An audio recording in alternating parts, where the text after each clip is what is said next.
Hi நண்பர்களே, வணக்கம். எப்படி இருக்கீங்க? எல்லாம் நல்லா இருக்கீங்களா?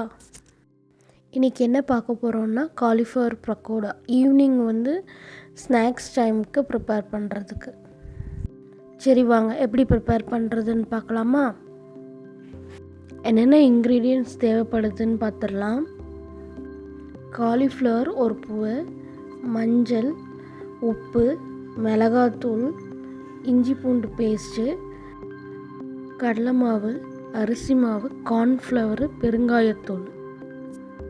இப்போ ஒரு பாத்திரத்தில் தண்ணி சூடு பண்ணிக்கலாம். கொஞ்ச நேரம் ஹை ஃப்ளேமில் தண்ணி கொதிக்க விடுங்க. நல்லா தண்ணி கொதித்த உடனே உப்பு ஆட் பண்ணிக்கோங்க. கொதிக்கிற தண்ணியில் காலிஃப்ளவர் ஆட் பண்ணுங்க. கொஞ்ச நேரம் ஒரு 5-10 மினிட்ஸ் விட்டுட்டு எடுத்துருங்க.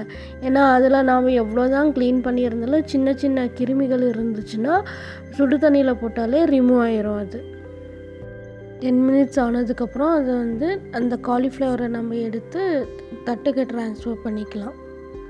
பொரிக்க தேவையான ஆயிலை பேனில் நம்ம சூடு பண்ணிக்கலாம். ஆயில் சூடாகிறதுக்குள்ளே காலிஃப்ளவரில் நம்ம மாவெல்லாம் சேர்த்து பிசைஞ்சுக்கலாம். காலிஃப்ளவரில் ஒரு டீஸ்பூன் மஞ்சத்தூள் ஆட் பண்ணிக்கலாம். Next 2 tablespoon chilli powder add பண்ணிக்கோங்க.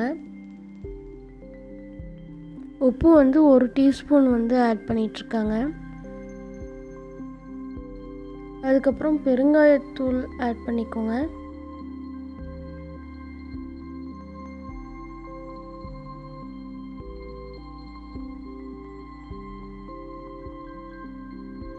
இஞ்சி பூண்டு பேஸ்ட்டு ஆட் பண்ணிக்கோங்க. அரிசி மாவு 1 டேபிள் ஸ்பூன் ஆட் பண்ணுங்கள்.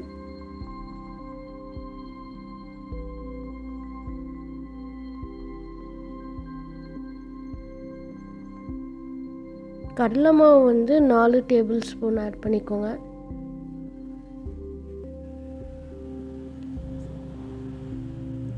கார்ன்ஃப்ளவர் 2 டேபிள் ஸ்பூன் ஆட் பண்ணிக்கோங்க.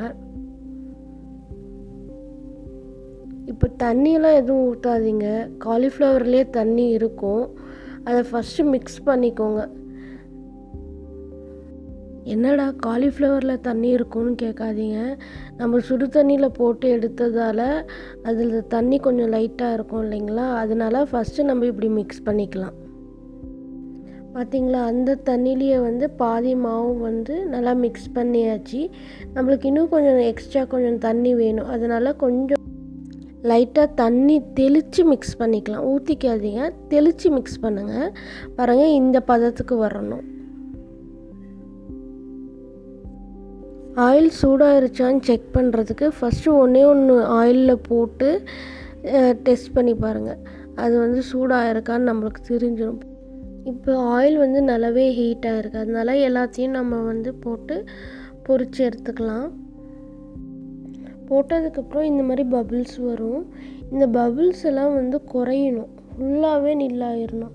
அதுக்கப்புறம் தான் அது காலிஃப்ளவர் நல்லா குக் ஆகிருக்கு, புரிஞ்சிருக்குன்னு நம்மளுக்கு தெரியும்.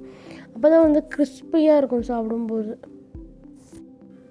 பாருங்கள், இந்த மாதிரி ஆகணும். இப்போ இதை நம்ம பிளேட்டுக்கு ட்ரான்ஸ்ஃபர் பண்ணிக்கலாம். நல்லா டேஸ்டியாக கிறிஸ்பாக நல்லா இருக்குங்க சாப்பிட்றதுக்கு. மஸ்ட் நீங்களும் ட்ரை பண்ணி பாருங்கள். ட்ரை பண்ணி சொல்லுங்கள் எப்படி இருந்துச்சு அப்படின்ட்டு. தேங்க்ஸ் ஃபார் வாட்சிங் நண்பர்களே.